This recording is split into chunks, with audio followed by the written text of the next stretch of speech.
Hey Canucks fans, let's talk about Jake Virtanen. I'm Clay Emo, I'm at Canuck Clay on Twitter. I'm at Clayton Emo on Instagram. I'm the founder of the GLCPC, the Good Looking Canucks Positivity Club.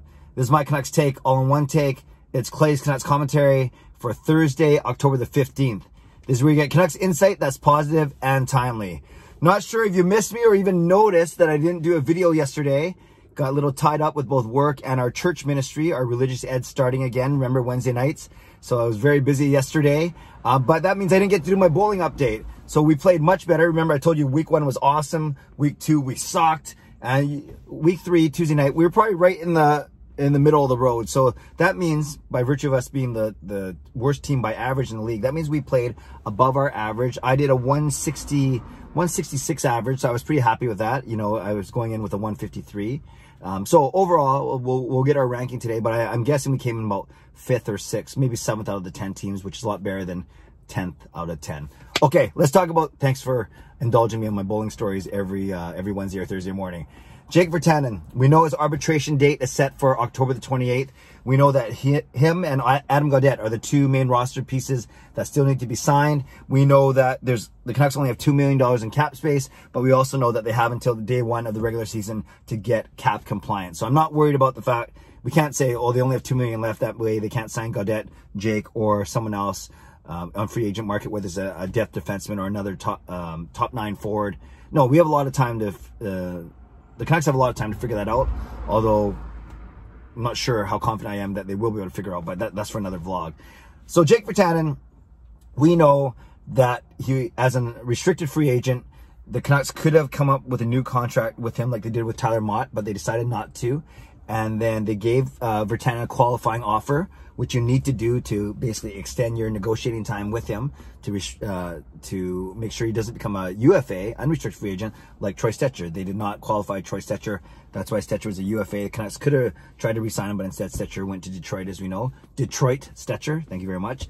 So with Jake, we gave him a qualifying offer. Obviously, it wasn't enough for him because the qualifying offer is based on last year's salary.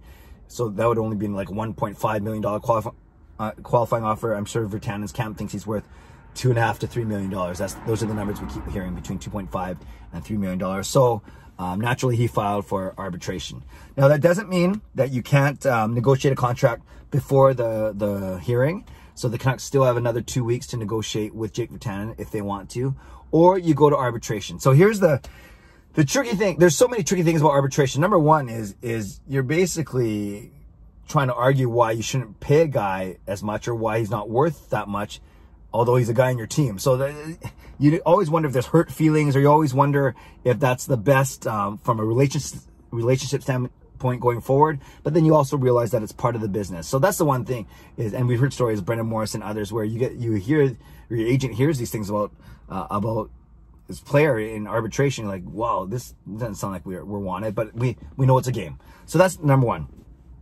Number two, when it gets to arbitration process, is this year's gonna be a little different because it's COVID. Now, will the arbitrators go on pre-COVID levels, or will they consider COVID and consider both not only in Virtanen's performance, shortened season, extrapolating stats, but more importantly, in the Canucks' ability to pay a guy like Virtanen going forward? So you wonder about that.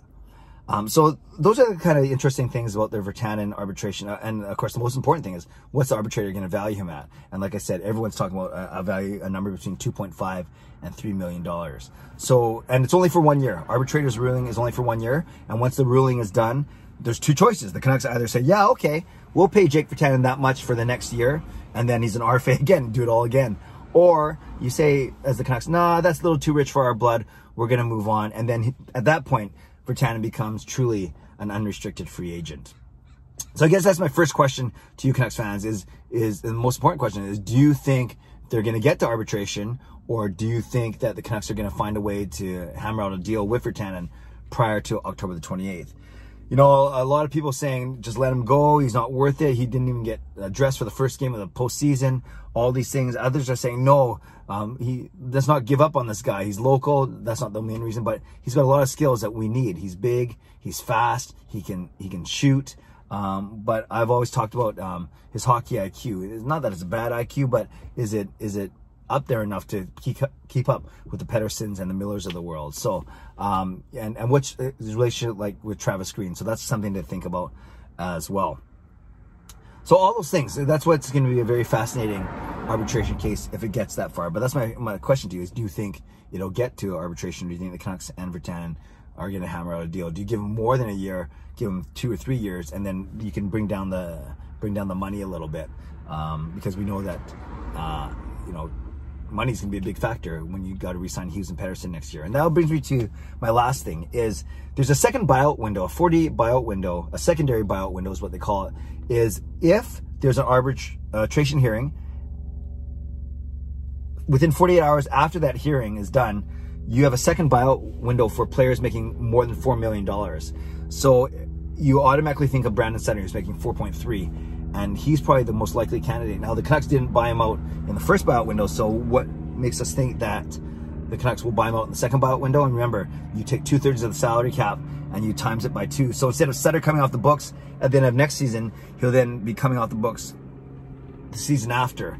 And then how much dead money do you want to carry? Will Francesco Aquilini go for that? And especially in a recession and pandemic time. So there's so many factors that are, I guess, more that we don't know about and that we can speculate about, but we don't know about for sure.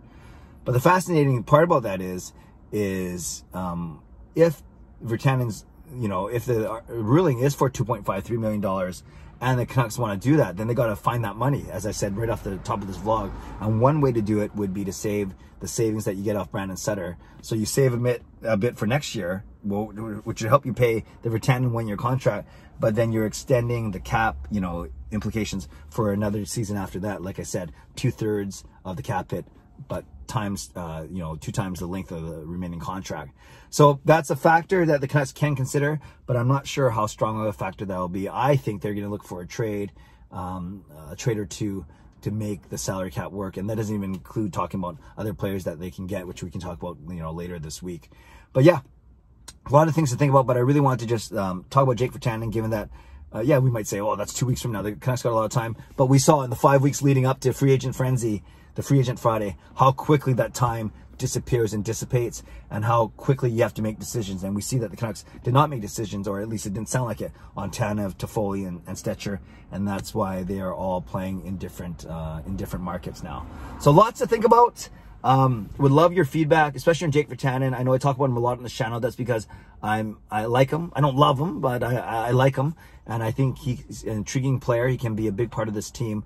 But he's got to really step up and do it pretty soon, because we seem to be having these conversations every season. So every year. Let me know what you think. Question of the day is, do you think the Canucks and Jake Virtanen come to a deal before his arbitration hearing on October the 28th? Leave a comment below. I love to read, react, and reply. Thanks for all your great support and viewership over the past few days with the Nate Schmidt stuff and everything. Channel's growing. Channel's looking good. I'm looking good, and I'm sure you are too. So subscribe if you like to. Like this video if you like to. Stay safe, stay healthy. Take care of yourselves, take care of each other. Have a great day. God bless. Go Canucks, go.